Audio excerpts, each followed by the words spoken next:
You can just step off for a minute. Wait, oh, look, I'm too short for this. I'm gonna just do this. Okay. Let's move this. It's got, you have to be super close to this.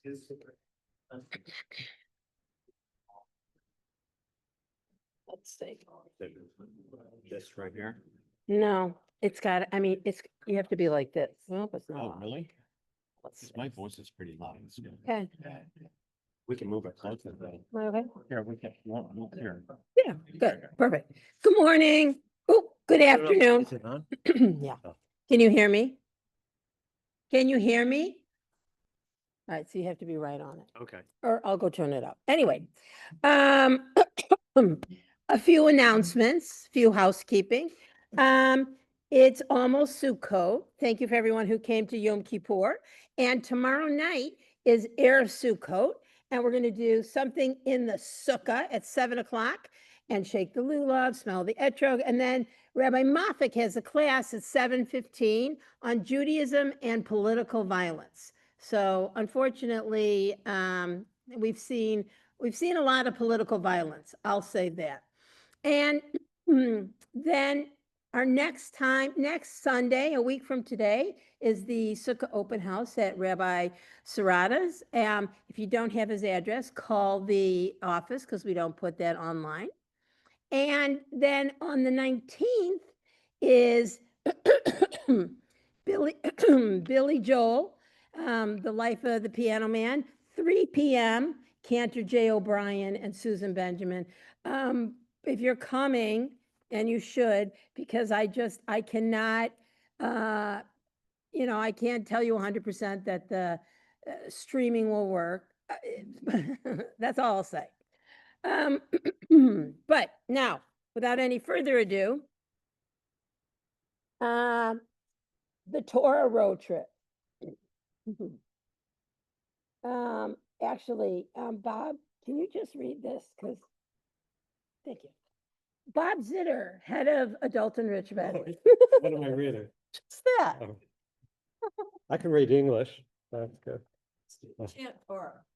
In September of 2007, 3 years after his father had passed, and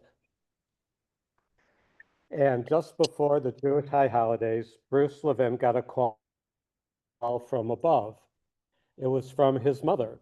His mom told him that their family's former synagogue in Connecticut was and was looking to find a new home for one of his Torahs, the Sephardic Torah his father had donated in the early 1960s.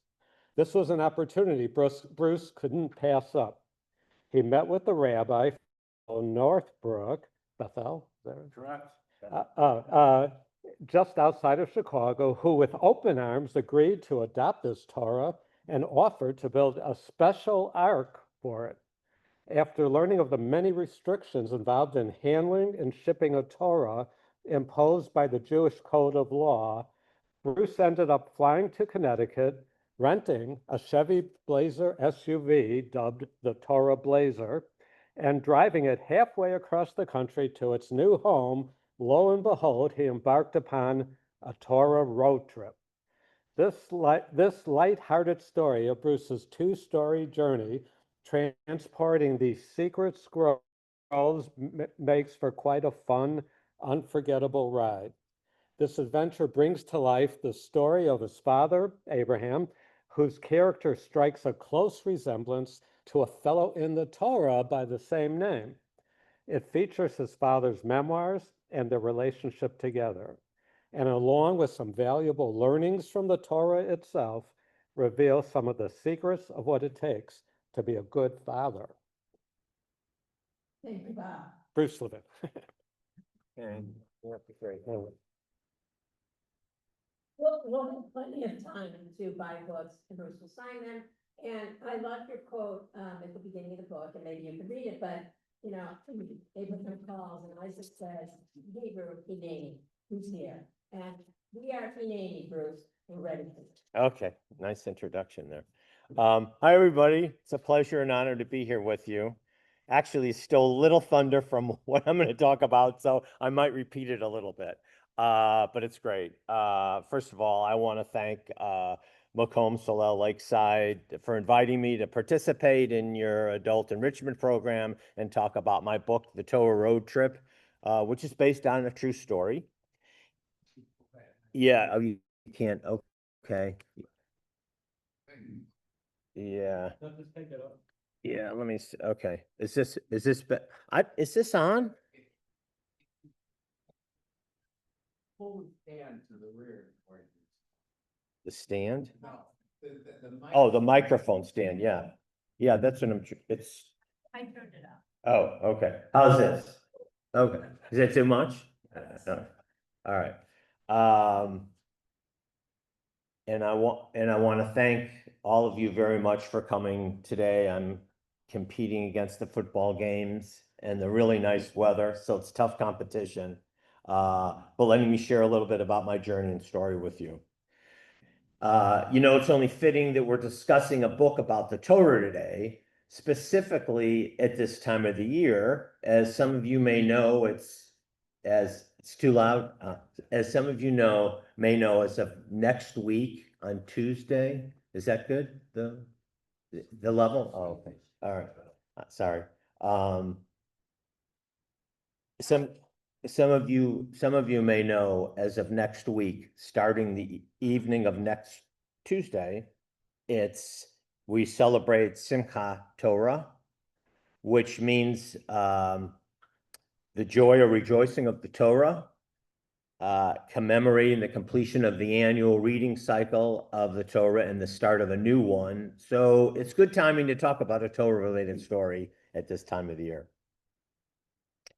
And speaking of joy, that's one of the intentions of this book, that in these times when Jews face a lot of surus and discontent, I like to think my book, The Torah Road Trip, offers something refreshingly different, a little Jewish joy, which is something I think we can all use right about now. So let me tell you about the story. It traces back to a foggy late night in New Britain, Connecticut in the fall of 1939, when my father, Abraham Levin, and you'll notice I say Levin because I'm from the East Coast, and I moved here to Chicago, and even though people know my name is Bruce Levin, everybody calls me Bruce Levin because Levin is pronounced Levin here, and in the East Coast it's Levin. So that's why I pronounce it Levin. He was in the men's retail clothing business, and he was putting the finishing touches on his store window treatments for his grand opening in the morning, when a rather well-dressed fellow kind of stumbles up to the window. Evidently, he had had a few, and he shouts out with determination, "Hey, I want to be your first customer." Well, the guy proceeded to go into the store and buy a tie to match his suit, and sure enough, established himself as my father's first customer. But in addition to being his first customer, he ended up becoming my father's best friend. His name was Yale Sable, and the two of them became very close. And from what I understand and hearing stories about them over the years, were quite a dynamic duo. In fact, my father was with Yale on vacation at a resort in upstate New York when he met my mother. You still hear me okay here? Okay.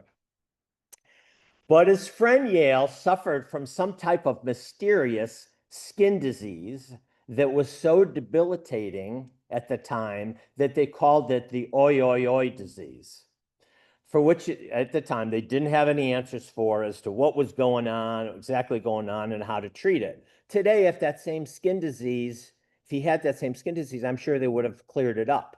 But back then, and unfortunately ended up passing away at a relatively early age. And so in the early 1960s, in memory of his friend, my father commissioned to have a beautiful silver encased Sephardic Torah brought over from Israel and donated to our family's local temple, Temple B'nai Israel in New Britain, Connecticut. So that's the Torah, and you want to there's a picture in there of my dad. Jimmy, it's gonna take. Yeah, okay. You want your dad? Yeah, there's a picture of a black and white picture of my dad with the Torah. It's, I think should be the first one up on there.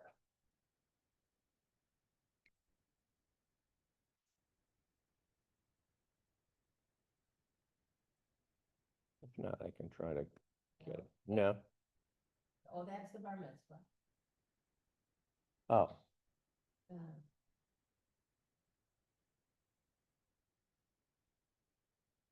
oh, okay. The one where go down a little bit. Let me see if I can. yeah, Let me see if I can pick. Will I be able to share my screen? I can like it. Okay.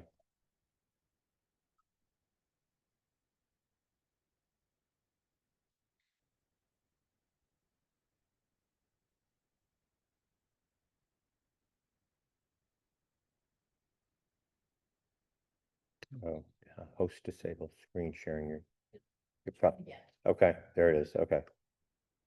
then you go to share. Yep. Okay. So that's back in the about 1961 at Temple B'nai Israel in New Britain. My dad's on the left, that good looking guy. That's maybe a board of directors on to his right, and the Torah, the star of the show. So anyway, The book is actually written for at that time. yeah. So I'll say it was commissioned in Israel, and it took like a year to make it, and they shipped it over, and so it took a while. Okay, so I was only a little pisher at the time when the Torah arrived at our temple, as I wish I knew more about the details involved as to why my dad thought to donate a Torah in the first place, and why specifically a Sephardic Torah. If only I had asked. I mean, at that time, I didn't know that I was going to maybe write a book. So I wish I knew that, but I can only. Tell you why he had Uh, the Torah. okay.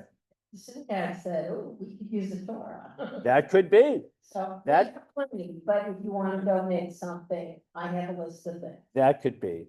Well, I can only speculate that maybe it was just that he wanted to do something special for his friend and give Yale something that would provide him with some recognition within the community.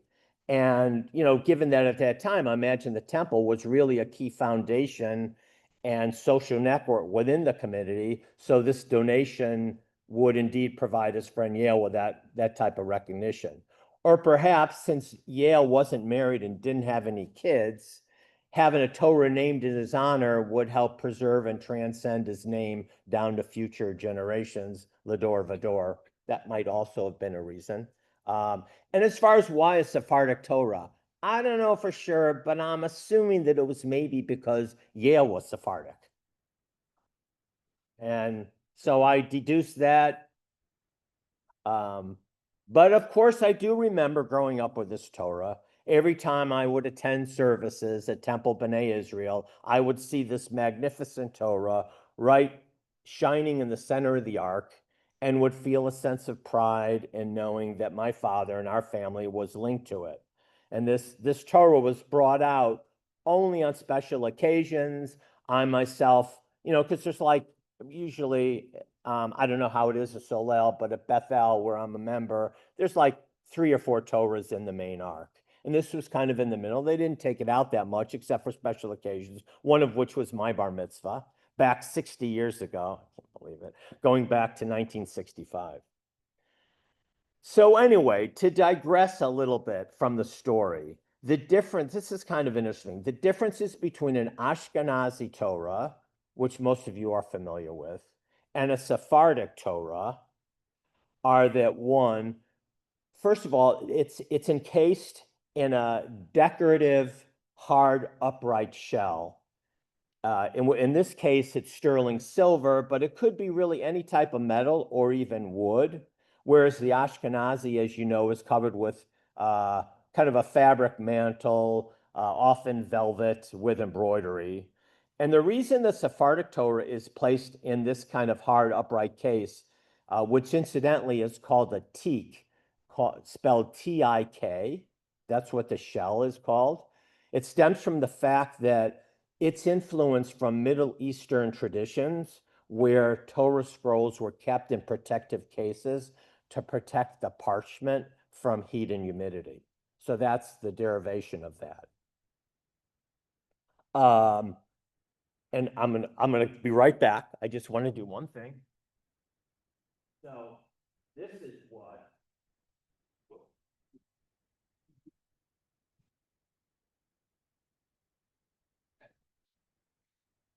the other difference is that unlike the Ashkenazi Torah, which has handles to move the scrolls, the Sephardic Torah does not have any handles, as you see. There's a picture in there too of that, Vanessa, if you want to pull it up. But rather the way you move it is with a cloth in your hand. So you open it up, it stays in the case, and you open it up by just taking a cloth or a scarf and moving it this way. And so because of the different characteristics of these Torahs, the reading positions of them are different. So the Ashkenazi Torah is placed on a podium, much like this, at a little bit of an angle and is read kind of horizontally, whereas the Sephardic Torah is vertical, completely on a podium or a table, but it's read vertically. All right, with that aside, just getting back to the story. You guys have heard a little bit about this, but I'll say it again. Fast forward to 2007, 3 years after my dad had passed in 2004. He lived till 96. What a lucky guy I am to have him that long. When in September, just before the Jewish high holidays, lo and behold, I got a call from above, clearly from a higher order. It was from my mother. Mom told me that a woman on the board of directors of our family's former synagogue in New Britain, named Estelle Bernstein, had just called her and told her that our former temple was unfortunately closing. It was going to be converted to a Greek church. And wanted to know if anybody in our family was affiliated with another temple that the Torah could be passed on to. Well, my mother and sister, both of whom lived in Florida at the time, weren't members of any temple, but fortunately I was. So when my mother told me about our family's Torah in distress, so to speak, I thought it'd be kind of cool if the Torah could be passed on to my temple, Temple Bethel in Northbrook. So I jumped at the chance. I mean, this was an opportunity I couldn't pass up. So I met with my rabbi at Temple Bethel, Rabbi Sidney Helbron, to tell me about the Torah, to tell him about the Torah and see if he would be interested in taking in another set of scrolls. Well, indeed, he welcomed this Torah with open arms and gave his blessing to adopt it. He said we could put it in one of three spots. We could put it in the main chapel, along with several other mainstay Torahs that are in there, which is similar to how it was stored at B'nai Israel in Connecticut, and similar to, I'm sure, here, where you have 3 or 4 Torahs in the main ark. Or we have a smaller chapel, could put it there where it would be one of 2 Torahs housed. Or he said, as though a light bulb went on right above his head, we could put it in the vestibule of the temple, right across from the social room, and in a space where there used to be a telephone booths, remember those days? And we'll build a custom-made glass ark to enclose it. I opted for that because that would showcase the Torah in the as people came in, and also you can still use it if someone wanted to. There aren't a lot, but there are a few Sephardic Jews that are members of our temple. So they have taken it out from time to time for bar mitzvahs or other events. So this was great. I was excited. Now all I had to do was figure out how to transport the Torah to its new home. So when I got home from the meeting, I Googled Torah shipping. Thank God for Google, as I found quite a bit of information on it, on the subject, but I learned it wasn't going to be so easy. For one of the first points of reference that came up was the Code of Jewish Law. I don't know if you guys have ever heard about this, but it's a compendium of thousands of different laws, and I mean thousands, a whole book of them covering just about every facet of the Jewish religion you can imagine. Evidently, the rabbis or the Jewish sages at the time who came up with these orthodox-like laws must have had a lot of time on their hands. I mean, you wouldn't believe some of these laws, starting with rules on how to conduct yourself upon rising up in the morning, how to attend temple, to customs associated with Jewish holidays, to laws relating to marriage, and those relating to sexual intercourse. And naturally, there were quite a few of these laws relating to the Torah, imposing quite a few restrictions and limitations involved when it came to handling it, carrying it, transporting it, storing it, and conducting oneself in the presence of it. So here are just a few. First of all, a Torah should never touch the ground. That was firm dictate. Also, if one should drop a Torah while carrying it, one must fast. And what's more, it's customary for anyone who's unfortunate to witness this drop also needs to fast. Furthermore, a person should never enter into a bathroom with a Torah. Not that anyone would ever think of bringing it in with them. I mean, it's a little bit too big for reading material. Plus, it's forbidden to have intercourse in a room where there's a Torah, which I'm sure you all knew. No. Okay, so anyway, in light of these laws, and based on logistics and other factors that came into account, I ended up considering a number of transportation options. These included FedExing the Torah. While I like the idea that I could ship it overnight and get it the next day, I didn't know what kind of shape it would be in when it got there. And while I would be able to track it, I mean, who knows, there could always be the possibility that it would get lost. Plus, I don't know, in theory, it just didn't set right with me. I mean, the Torah isn't something you just FedEx. And plus, while the FedEx wasn't around at the time when the Code of Jewish Law was put together, I would imagine the code would have frowned upon that. So then I also considered shipping the Torah through a commercial truck carrier. But upon checking into this option, the trucking companies told me that they would have to build a special crate for it, which would require a considerable amount of time and money. And given that it was only a single item, it would involve being shipped along with bigger loads, which in turn meant that it would probably be transported through various cities and warehouses, and that would entail additional handling that could lead to a greater chance of it getting damaged or even lost. Furthermore, in theory, both the FedEx option and the commercial trucking option would undoubtedly have involved the Torah touching the ground inside their respective shipping boxes. So that would be a no-no based upon the Code of Jewish Law. And of course, I thought about flying to Connecticut and then flying back with it. But while I like the idea that it would be in my possession and control all the time, that option was fraught with a lot of potential concerns.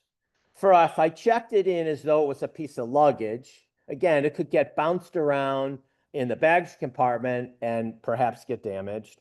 Or if I brought it on the plane with me, it would necessitate taking it through security. No doubt it would be a big Megillah to do so, along the lines of Moses parting the Red Sea and leading his people to the Promised Land, as it would involve completely dismantling all of its components. A TSA representative would have a field day with it. But let's say I was fortunate enough to part the Red Sea, so to speak, and get through security. It would have been a Herculean task to handle and carry the Torah along with my luggage to the gate, which undoubtedly would have been at the very end of the terminal. And then, of course, God forbid, with trying to manage handling and carrying it along with my own luggage and everything, what if I somehow dropped it? I would have to fast, as well as the people who watched me drop it. And what? Yeah. Bruce, the halacha, that's the Jewish law. If you drop it, and so I don't know how many people are here today, let's say 40. So then you're supposed to fast, for a month, but we could divvy it up. So that's my suggestion. Okay. Whatever drops, you do You it with could a lot say, of people, yeah, and then they. yeah. Incidentally, I wasn't able to find out how long you have to fast. Maybe it was a day or whatever, but that's a good thought. Okay. Yeah. Yeah, I think. 40 days? 30 to 40 days, but I'll have it in the month. All right. And what if Mother Nature was calling? I wouldn't be able to take the beloved Torah into the bathroom with me. And then once at the gate, if I made it that far, there was only one way I could have pulled it off. I mean, it wouldn't fit in the overhead, so I would have to buy a seat for it. I could just envision my religious partner occupying the middle seat, and I'm in the window seat, and a stranger is in the aisle seat. Somehow this seemed kind of impractical, if not a little bizarre. So in light of all these restrictions imposed by the Code of Jewish Law, I ended up going with the option of flying to Connecticut, renting a Chevy Blazer SUV that I affectionately dubbed the Torah Blazer, and driving it halfway across the country to its new home. Lo and behold, I decided the best course of action would be a Torah road trip. But before I embarked upon my trip, I thought it might be a good idea to line up a rider for my journey. An insurance rider, that is. So after all, I was hauling, some precious and very valuable cargo. I actually got it appraised by a local jewelry store, Shelley's Jewelers in Northbrook. I don't know, it's on Skokie if ever, and they valued it at $100,000. Plus, I ended up getting another type of rider. A couple of weeks before my trip, my wife Gail and I were out to dinner with some friends of ours from Deerfield, Mark and Diane Gluskin, and we're telling them about my upcoming adventure. And so Mark piped up, I'm going to be out in Raleigh, North Carolina on business that week, and maybe I could meet you somewhere and ride the rest of the way with you and help with the driving. At first, I thought he was kidding. But he kept saying, no, really, I could fly from Raleigh and meet you somewhere. So after 3 or 4 realies, I realized he was really serious. I couldn't believe such an incredibly nice gesture. So after looking at routes, airplane schedules, and potential rendezvous points, we decided I would pick him up at the Pittsburgh airport, which is about the halfway point from my start to the destination. And so on Thursday, October 11th, 2007, I embarked upon my 2-day journey as I flew to Bradley Field in Windsor Locks, Connecticut, rented my Torah Blazer SUV, and made my way to my former temple in New Britain. Once there, I met with some local good friends who I'd grown up with and were now married, Norman and Laura Kaplan, to commemorate our days at the temple together and help me wrap up the Torah in my father's tallis, which I had brought with me. Estelle Bernstein, the woman who originally called my mother regarding the Torah, was also there for the handoff. So my friends, the Kaplans, also helped me secure the Torah in the back seat of the chariot. Initially, I was thinking that I would put the back seat down and place it in the back compartment of the SUV, which was the most spacious and where I felt it might fit best. But we ended up actually putting the back seat back up and laying the Torah lengthwise across the back seat, figuring that it would be the best way to secure it, wrapping all the seat belts around to buckle it in and keep it tightly in place. Also, by laying the Torah across the back seat, I would be treating the Torah more like a passenger than a piece of cargo, which seemed more in keeping with the spirit of the Code of Jewish Law. And no doubt it would provide my forefathers with a smoother ride. So, incidentally, you can see the Torah coming out of the sunroof. I didn't drive it that way, but I did so purposely, came up with that cover with my designer, because I wanted to convey this isn't a religious book per se. It's meant to be a fun, entertaining book. Yes, there is some religion, there's some Jewish references and everything, but I kind of wanted to communicate that it was kind of on the lighter side of the book. Anyway, so with the Torah buckled in safe and sound, the Kaplans and I left our former house of sanctity, and in Jewish tradition, did what I'm sure Abraham, Isaac, and Jacob, or any of their Jewish descendants for that matter, would have done to celebrate this momentous occasion and kick off my journey. We went out for Chinese. So after having a scrumptious meal at my father's favorite Chinese restaurant in New Britain called Great Taste, and rehashing the good old days in New Britain with Norman and Laura, I thanked them and bid them goodbye, and I was off on my journey. That night, I drove to Wilkes-Barre, Pennsylvania, where I planned to spend the night at the Hilton Garden Inn. While it was tempting to just leave the Torah in the car, all belted in and all, because we had spent a lot of time with all the seatbelts getting in the right place and everything, I rationalized to myself, no way, I had to bring it in with me. And so I had to unstrap all the belts, all the while trying to memorize how it was originally strapped, because I was going to have to do this in the morning. And very carefully picked it up and transferred it onto the dolly that I had brought out from the hotel lobby. Then I put a sheet over it, which concealed its identity. And so when I checked into the hotel, you can only imagine what the clerk behind the desk was imagining was under the sheet. I mean, it kind of looked like it was smuggling a body or something. So after a somewhat restless night, sleeping with one eye open with the Torah on my side, I was back on the road again by early morning and continued on my journey. So for my car ride, I had packed plenty of snacks, red licorice, barbecue potato chips, and chocolate chip cookies that my loving wife had made for me. Plus, I brought along the audio tapes of some of my father's precious life stories that my sister and I had recorded when he was in his early 90s, about 3 years before he passed. God bless you. These stories, which are included pretty much verbatim as memoirs throughout the book at various places, are really rich in adventure and entertainment, and some of these anecdotes are pretty amusing.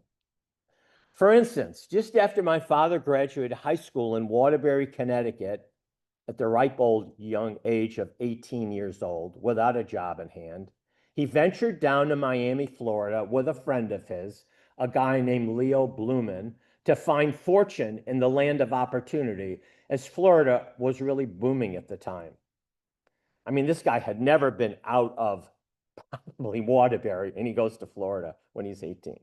As to be expected, they floundered when they first got down there, but after a while, they heard of a little grocery store for sale in the Hialeah area, just outside of Miami, that had a small bedroom, bathroom, and kitchen in the back that sounded intriguing to them.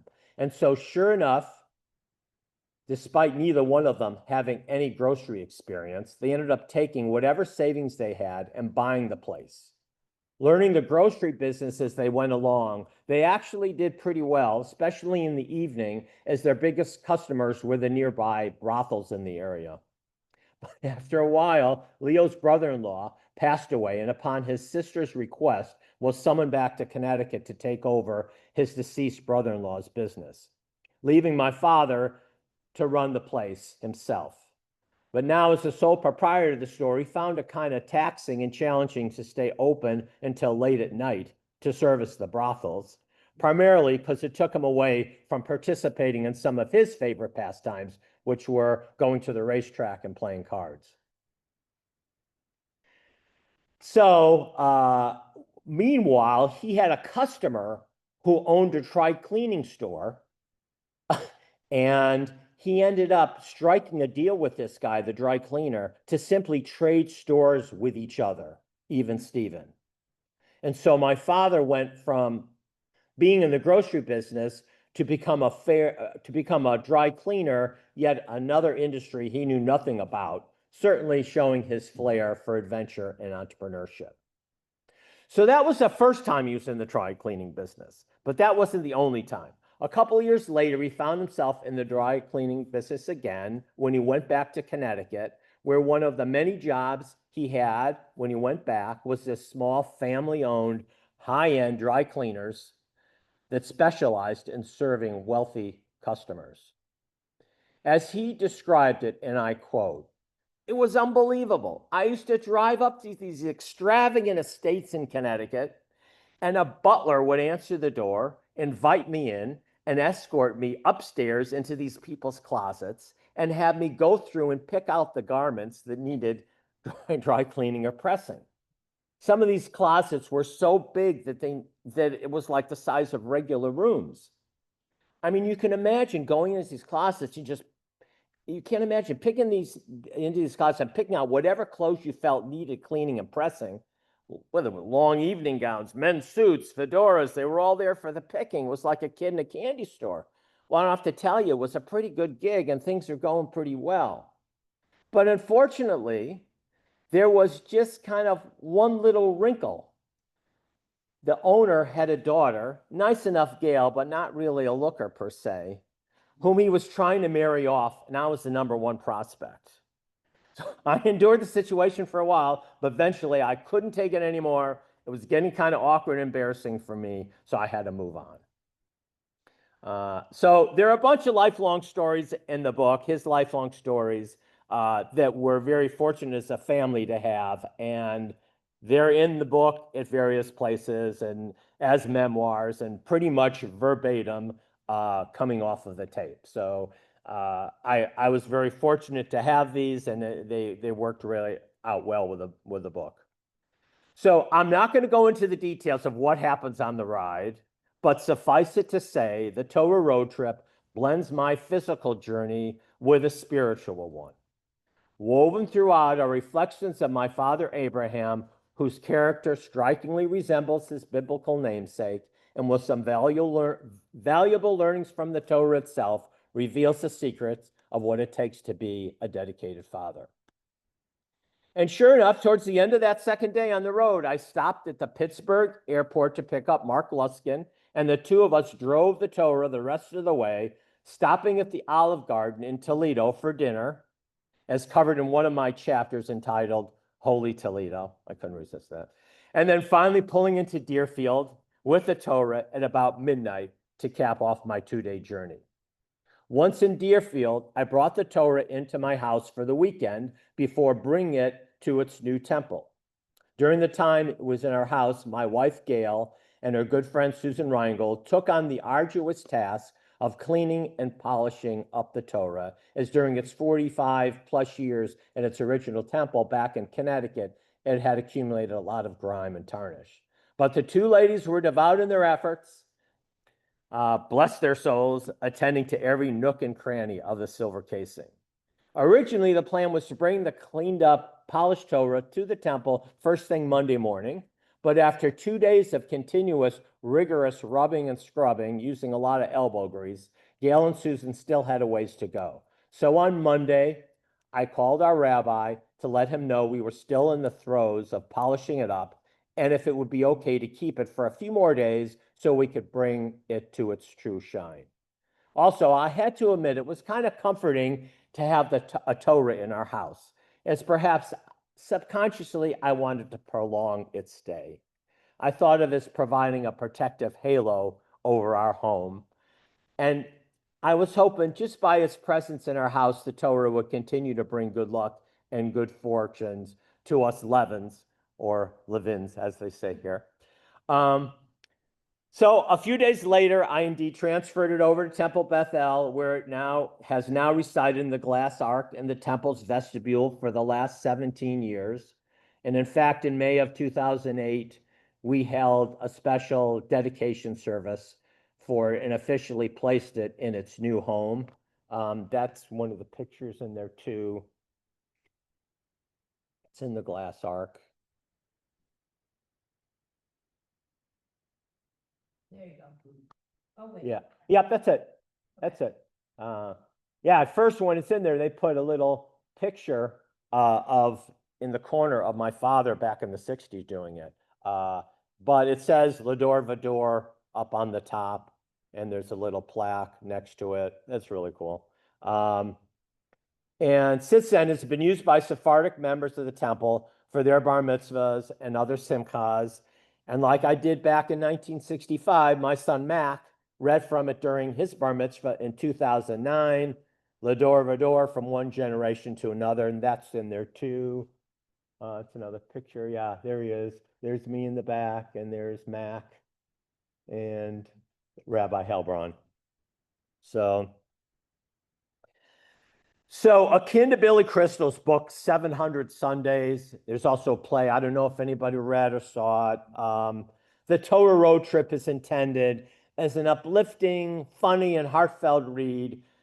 It celebrates the enduring bonds between fathers and sons, the beauty of the Torah and Jewish traditions, and the unexpected revelations that unfold on the open road.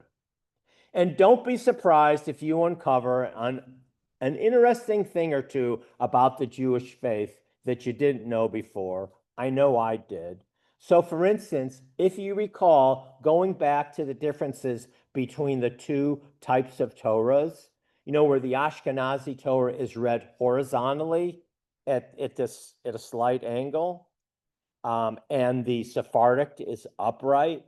Well, I don't know if you know this, but in a similar vein, it's customary that the mezuzah outside the door of an Ashkenazi Jewish home is placed at an angle, whereas the mezuzah outside the door of a Sephardic Torah is vertical. So it follows that same thing.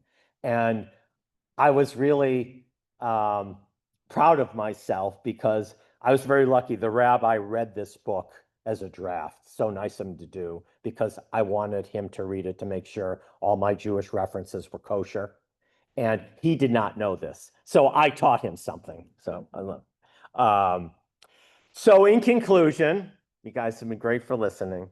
If you like taking road trips, stopping for Chinese food, of course, connecting with Torah passages, and experiencing a few twists and turns along the way, buckle up and come along on my journey. You're in for quite a ride.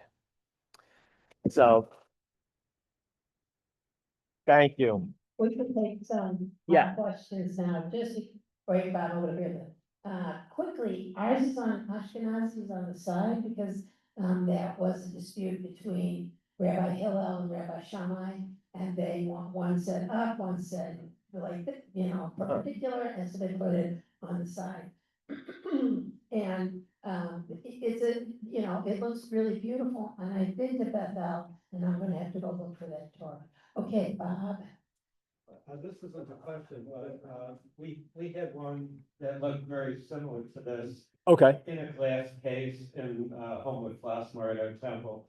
And it was definitely smaller. Oh, was it? Okay. Than a regular Torah. I don't know. I can't tell for sure how tall. It's like, pretty. should be. It's pretty big. I mean, it's. I mean, it covered that whole the phone booth where it was, where they built the glass ark. I mean, it's really it's very big. Yeah. So maybe it's different sizes. So there was a smaller one you had. Yeah. So once a year we would have Sephardic Shabbat. Oh, okay. And I was the Torah reader. And so I would have, because there's a different trope for Sephardic versus Ashkenazi, I would have to learn the Sephardic, which of course I would forget because I only do it once a year. And because it was vertical and relatively tall, but I couldn't get down. You couldn't get down. Oh, that must have been funny. We put it on a table and I literally would be on the floor on my knees. Come on, really? And I love that. Really? How about, did they have not a tall table they could put it on up on? No, yeah. No, because, like you said. Oh, it's slanted. I got it. They didn't have, okay. Yeah. Oh, I love that. It's great. Other questions? Anything else? Yeah.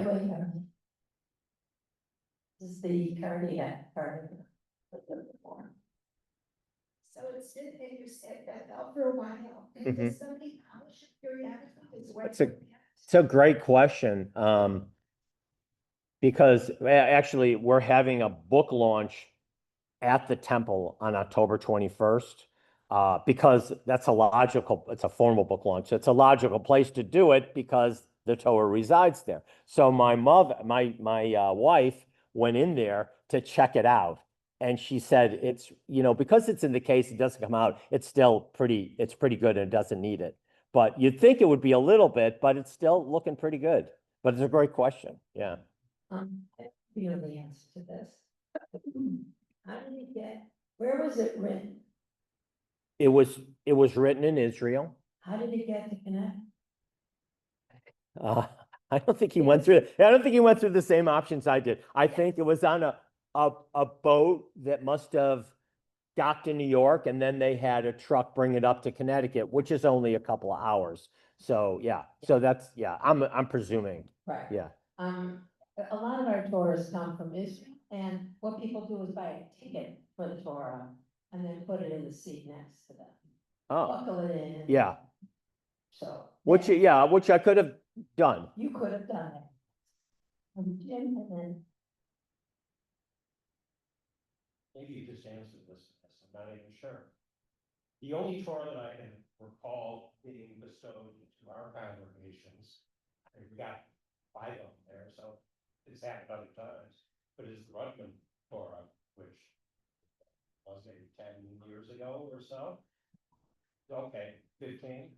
How did it get here? What was that transit? So we had a congregant who wanted to have a Torah written. It's very special to have a Torah written in your honor, and it was flown here by Israel. And I don't know if it was the full scribe, but they had the scribe come so that we could finish it at Lakeside, and everyone could take a turn for a certain amount of money. Hey, it was a fundraiser, people, and I recommend that. And, but it was very exciting, and I'm sure the children, we dance, will remember it. I mean, being connected with the Torah is something very, very, very special. So bear with me, this may be a somewhat irreverent question, Okay, but as bring it someone on. who has an allergy to musty books, how do you keep the Torah fresh? I mean, not fresh, but from getting musty. I don't know the answer to that question. I think that's a great, I'm gonna look into that. I'm gonna actually, we'll open it up to take it out because I want to have it there. And when I make a presentation on the 21st, I'm gonna see if it smells musty in there. And if it does, to your point, we'll do something about it. Usually our Torahs here, we read them and we read different Torahs, Yeah. sometimes we do 2 Torahs, for a Shabbat weekend. But if you want a really musty Torah, then you have to go to Olin Sand Group Union Institute. Yeah. Where we only read during the summer, and there's so much mold in the camp that I always come home very, very sick. But, oh, my mother's on this, Mom, don't listen to that. So I think, we use ours, so that will help, and they, they'll open this and look at it, and being in that tight case, I would think is better than, I don't wanna call it a schmata, but, the things that we put over our doors. Is a way of periodically refreshing them or? Yeah. Well, maybe and that's, you have I'm glad you brought that up. Yeah, you have to repair them, Yeah. There's certain Torah portions, you read, like Rosh Chodesh Torah portion, you read every month. So if those become, you can't read from them, and it becomes a soul, can't read it, then a sofer has to come in, the scribe, and read it, but I don't think there's much you can, you can't Febreze it, I don't think. You can't freeze it. I think also when we take it out the end of the month, we're gonna do a, once over with a cloth and everything and refresh it a little bit. So that's a good opportunity to do that. So, yeah, okay. Other questions?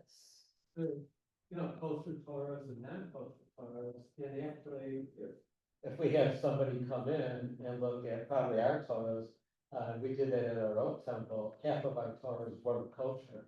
The scribes look at it and they have certain criteria, And probably, yeah. And like I was looking at them when I jammed it yesterday. I could barely see the letters through all the stains. I'm thinking as I was chanting, I was thinking, I don't think this is the kosher Torah. If you can still see it. I mean, listen, those scribes, they have. All right. Neil. Oh, belated announcement. Thank you, Neil, for sponsoring our delicious activity. You have sponsored CD. We were talking earlier about small town Jewish communities. So I'm not really sure the geography of where New Britain is, but what happened to the Jewish community in New Britain? Well, also what happened in New Britain? It's New Britain, and the locals pronounce it New Britain, is in between Hartford and New Haven, kind of in the middle of the state. It's traditionally, historically, it's been one of these industrial cities of yesteryear, like Waterbury, Bridgeport. New Britain's in there. Stanley Tools used to be headquartered in New Britain before they moved to Puerto Rico for cheaper labor. And so now pretty much tumbleweeds go through it. I mean, it's one of these industrial cities of yesteryear. And I wouldn't imagine there's I mean, that I don't even know if there's a temple there. I haven't been back. And, because B'nai Israel, they turned it into a Greek church, and basically the congregation was dying off or had moved away. So I'm not sure how, how much of a Jewish population's there now. I think West Hartford West Hartford is really a very big Jewish stronghold. That's like 20 minutes, a half hour. I went to private school there. There's a very, very big Jewish community there. But New Britain, I don't think so much. What made you decide to write the book, and what was your family's reaction to your deciding to make the book? I was going to bring that question up if no one asked it, so thank you for doing that. First of all, I mean, it was such a privilege and unique experience to kind of transport this Torah, the whole thing. I mean, it's just so, I mean, how many people get an opportunity to do this? And so, and I like to write, so that's what spurred me on. The book has been a long time coming, I know, because this is a long time since 2007, but I had to leave it to I probably started 7 years ago. I did a whole outline and everything, but it was always back burner to my job, which I'm still working now. But during COVID, when things changed and I had a lot of free time, that's when I jumped into it, finished it. I had it copy edited, and I had it proofed. I had it proofed by a daughter of some good friends of mine. The daughter she just got her PhD in literature from Duke. And I said to myself, oh, do I want to do this? She's going to kill me. But she was pretty easy on me. And and of course the rabbi read it up front. So there's been a lot in the making of this. So yeah. Did you have any problem getting it published? Who is the publisher of your book? You're looking at them. It's self-published. Oh, thank you. It is so, I've learned a lot about this industry. The industry is incredible because I think, and Elizabeth, you can probably speak to this. I want to say like 80%, maybe 90% of all the books that are out there now are self-published. I know a lot of them are. I don't know if that, everything in life is 80-20, so I'm going to go with the 80. But there's a lot of people. And I did kind of, tested the waters a little bit to go and have someone publish it. But unless you're an established writer, or unless you know someone from the inside or know an agent, it's like impossible, even to get an agent's attention. So, and then also you lose a little control of the book if you sign a contract with them in terms of the design of it and everything, and they can rewrite it, what have you. And the other thing, as I was talking to Elizabeth about, nowadays versus before, they want, if you sign something, go into agreement with a publisher, they want a business plan from you. They're saying, okay, how are you going to market this book for us? they're expecting you to really come to the table with a lot of social media as well as a lot of other things. So the industry, I think, has changed a lot because back then the publisher did a lot. I think the person still has to do a lot. You think you might want to write another book sometime? I might. I like to write and everything. You know, this is great because my job is, I don't know if you guys have ever been to, has anybody ever been to a focus group at all? Okay, and so that's my job. I moderate focus groups mainly for big consumer companies like Kellogg's and Boston Beer and Miller Coors and what have you. And so as I'm getting to the point of close to retirement, this is a great hobby for me because I can apply my marketing skills to this. And it's a lot of fun for me, you know, and how am I going to market this? I'm not in it to make money, so to speak, but I do want to get my best foot forward in getting the word out and so forth and so on. And in fact, I don't know, do you guys get this at all or see this? Yeah, yeah. On page 48, there's an article about it in here. There we go. So, we want to thank you, Bruce, very much. Thanks. Elizabeth is here from the bookstall. If you want to buy a book, Yeah. Bruce is here to sign it. I'd be more than happy to sign it. I'd love to sign it. It'd be an honor for you. And I hope, you know, my intention is to give you a little flavor of the book. Again, per the cover, it's not a hardcore religious book.